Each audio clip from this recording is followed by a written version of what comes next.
大家好，我是Pace学长。今天我邀请到了我的好朋友 Titi from Argentina，然后呢，他会给我们带来一些比较有趣的一些 fun fact about living in Shanghai. Titi, can you give us a quick self-introduction of yourself? Yeah, sure. Hello, everyone. Ni hao. My name is Titi. I'm from Argentina, and I live in Shanghai. Awesome. And one thing that I want to know is I know that you have been living in Shanghai for several months, and I want to know what's the most memorable since you living in Shanghai, or what's the biggest culture shock you have here? This is my first time in China, even though I lived in Asia for more than 1 year and a half already. So the shock was really impressive in some ways. I would say that one of the most amazing things for me was online shopping, although my first experience was not great at all. When I first tried to do my first grocery shopping, I did it all wrong because I sent it to a storage instead of sending it to my house. So I had to cancel it and order all over again because everything was in Chinese. So I did it all wrong. But I'm quite impressed at the quality of delivery service in China. You order something in Meituan and it arrives 30 minutes later.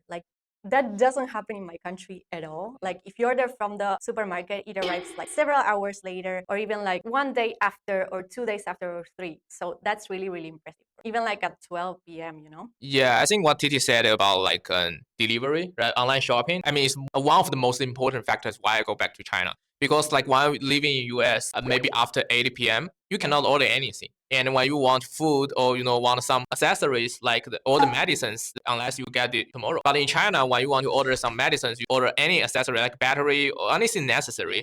So first thing is pretty cheap, and second thing is that basically you can get anything within 30 minutes.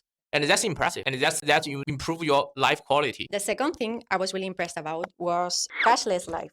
Everything is centralized in 2 apps. And I was so used to buy, when I traveled abroad, I was so used to buy everything with my credit card, my contactless. And before coming here, I had to set up all my accounts, these 2 apps that use for everything. Also, language was something really hard for me. And it still is, because not being able to talk about daily things with people, such as when you go to a supermarket, when you try to pay something, or the cleaning lady, you're not able to communicate at all.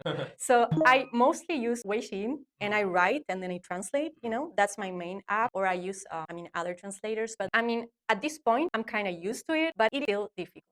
I mean, it's actually very lucky you live in Shanghai right now, because Shanghai, also you said, it's very difficult to communicate with a lot of people because people are not speaking English. But Shanghai is actually the most international city in China right now. So basically, I forgot the percentage, but there are more foreigners in Shanghai than basically every city in China right now.